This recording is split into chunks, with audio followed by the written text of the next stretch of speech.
Hello and welcome to another video from Keto Go. This is intermittent fasting report number 1.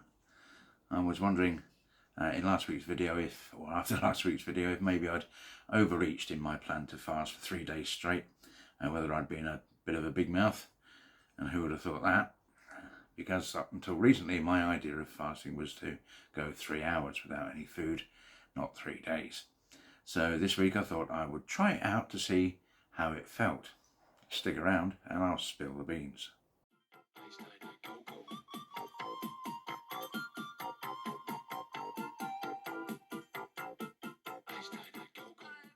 Okay, so doing a 3-day fast both terrifies and fascinates me.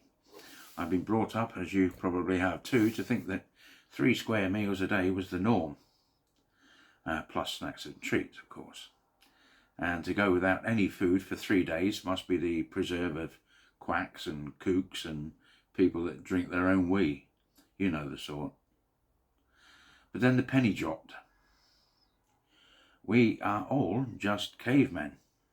As I said in the last video, we've gone from Fred Flintstone to the Jetsons in the blink of an eye on an evolutionary scale. And this excerpt here is from www.intelligentlife.com/blog. The lifestyle of hunter-gatherers has, over some 100,000 years, shaped the genes we have today. For all the new lifestyles that came after the Stone Age in the last few thousand years, starting out from agriculture and cultivation of grains as an important source of food, there's simply not enough time for our genes to adapt.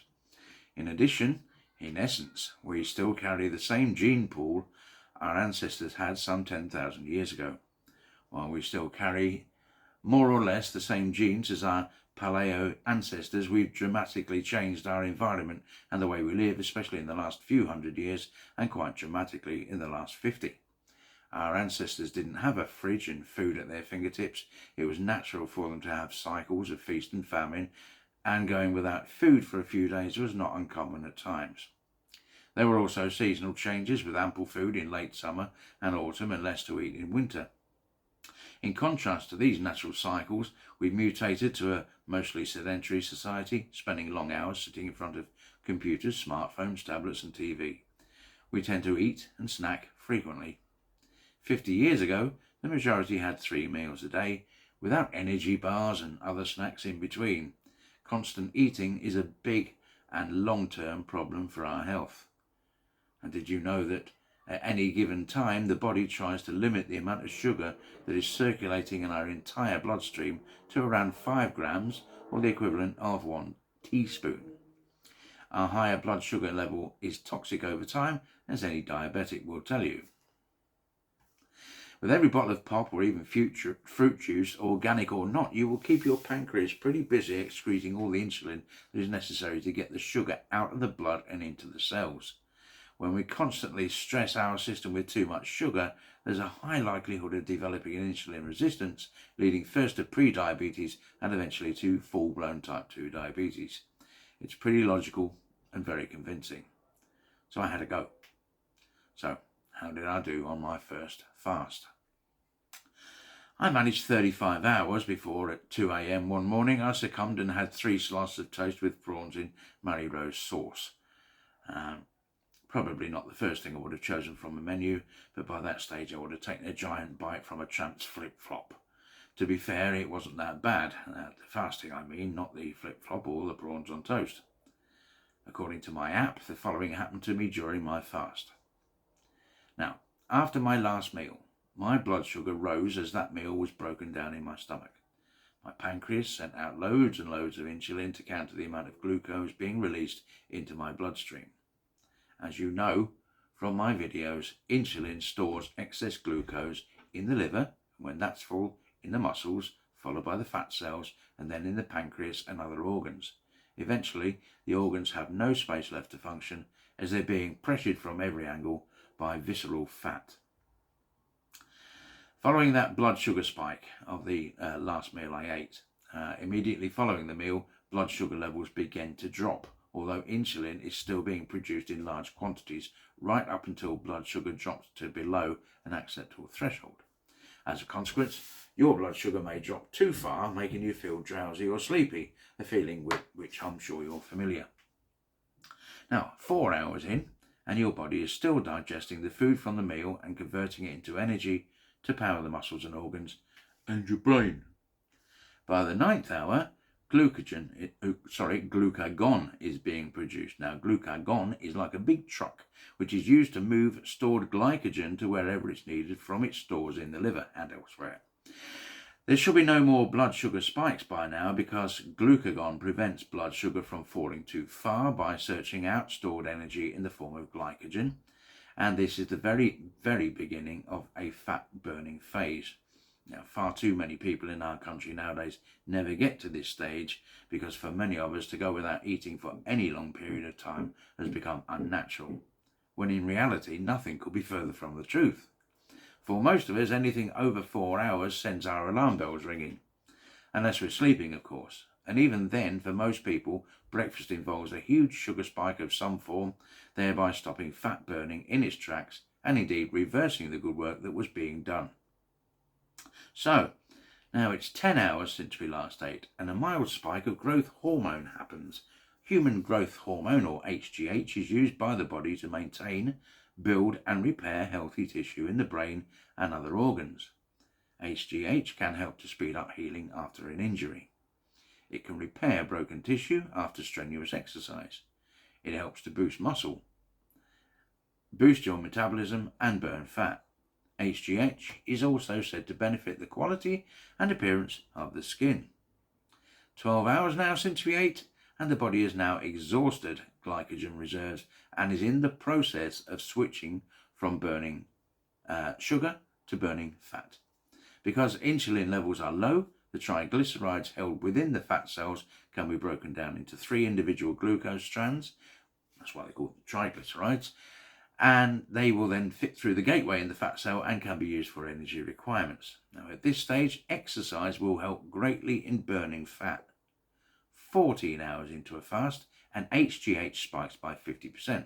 As we've already said, HGH is your repair squad, helping to fix broken tissues, aiding in healing your body, boosting muscle repair, increasing your metabolic rate, burning fat, and improving the appearance of skin.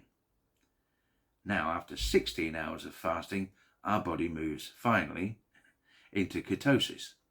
Now, many ketogenic diets barely graze the edges of ketosis, and many intermittent fasting diets touch it and run away immediately. Because in order for ketosis to happen after our becoming accustomed to burning sugar for energy, the body's stores of available sugar energy need to have been depleted. As a dieter, this is by far and away the most exciting period. Your body is now actively hunting out fat cells and burning the contents of them in order to provide it with the energy it needs. Your brain is now being fueled by its preferred form of energy, ketones. You may find that the fogginess of a sugar-rich diet now begins to lift, and your thinking becomes clearer. After 18 hours, you'll be in full ketosis. Hunger pangs will begin to dissipate and can be controlled by drinking plenty of water. Drinking plenty of water will also aid in the processes that your body is now undertaking, because in addition to storing all that unwanted sugar energy, your body also stored a few toxins in those junk cells. Remove all the contents and those toxins will need to be flushed away as well, but luckily your digestive system is unoccupied by dealing with food, so they'll be carried away quickly, aided by copious amounts of water that you've been chugging down. Ketones will help to prevent your body from consuming its own protein, your muscles, and will therefore continue to do so for as long as alternative sources of energy are available to fuel them. We've now reached hour 20 and our body undergoes a 100% spike in HGH. The body is in full repair mode. Regular fasting will see your physical condition improve as harmful elements are flushed away and removed. There is theory that faulty cells are attacked by HGH, and studies are being carried out to see if HGH spikes affect the most dangerous of faulty cells, cancerous cells. New stem cells are produced and sent to wherever they're required the most. This is your body rebuilding itself, removing defective mutated cells and replacing them with brand new, perfect cells that are not defective and not going haywire. White blood cells, the body's defenders against illness, disease and infection, undergo a huge increase in production. 24 hours, a full day without food, and autophagy occurs. Autophagy translates from the Latin as auto, self, and phagy, eat. So basically, autophagy is to consume oneself. Now, think of it not like you'll wake up from a nap with an eyeball missing or a couple of your fingers, but on a cellular level, all the useful components of dead cells and redundant cells within your body are broken down, and the bits used wherever they're required. It's, quite simply put, another resource for your body to repair itself. 28 hours in, and you've entered the realm of full-blown ketosis. By now, all of your energy requirements are being met by burning your own fat resources. Deep ketosis has quelled your hunger pangs and reduced blood sugar by 30%. Now, as a diabetic, it's vital to monitor your blood sugar, and you should speak with your doctor before fasting for any extended period of time. I spoke with mine, and it was suggested that I reduce, not stop, my medication and monitor blood sugar levels more frequently. My own experience of my fast. To be honest, I felt quite okay during my fast, although I was famished. Now, to be fair, this is the first time I've ever tried anything like this, and so any sensation tends to be magnified 1,000%. If I was peckish, I felt hungry. If I was hungry, I felt like I was starving. I did feel a little dizzy on waking or standing up, but I think that's just a case of my body adjusting to not being 100% fully stocked up with the source of sugary energy. I only managed 36 hours before the psychology of it all got the better of me and I cracked. I'd lost over 2 kilos during this time, but to be fair, my stomach was empty, as were all of my tubes and pipes, so weight loss isn't trustworthy at this stage.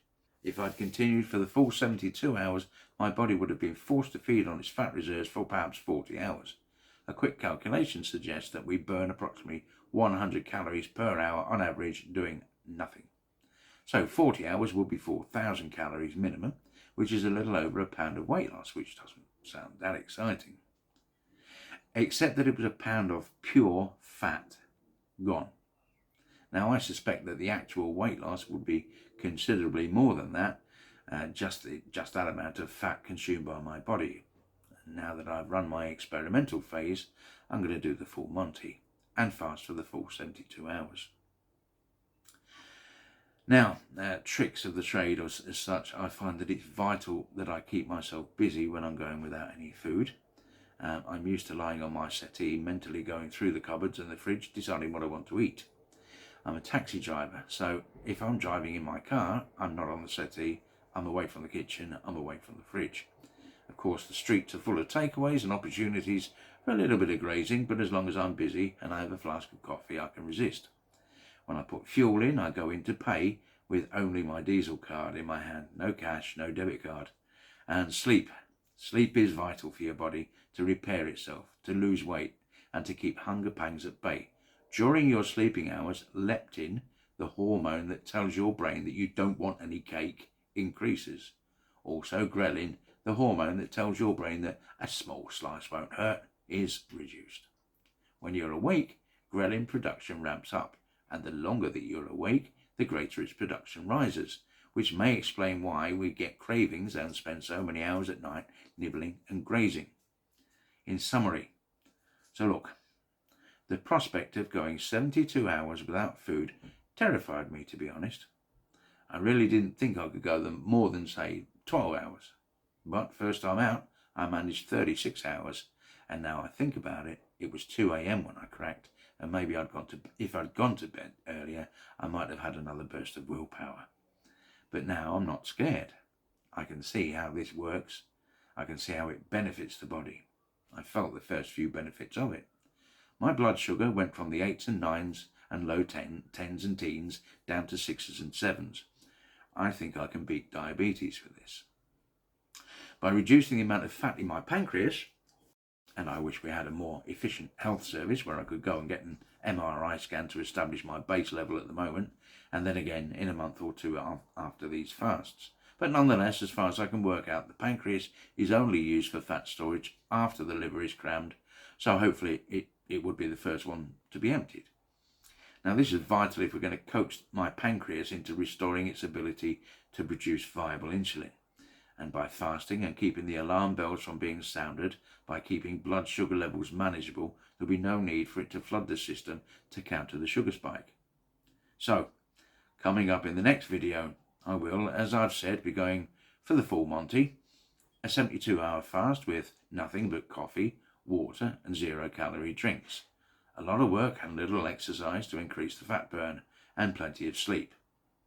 It will be Tuesday, Wednesday and Thursday of next week, with a return to food on Friday. Subscribe and ring that bell if you want to be kept in the loop. Thank you for watching. In any event, take care of yourselves. Goodbye.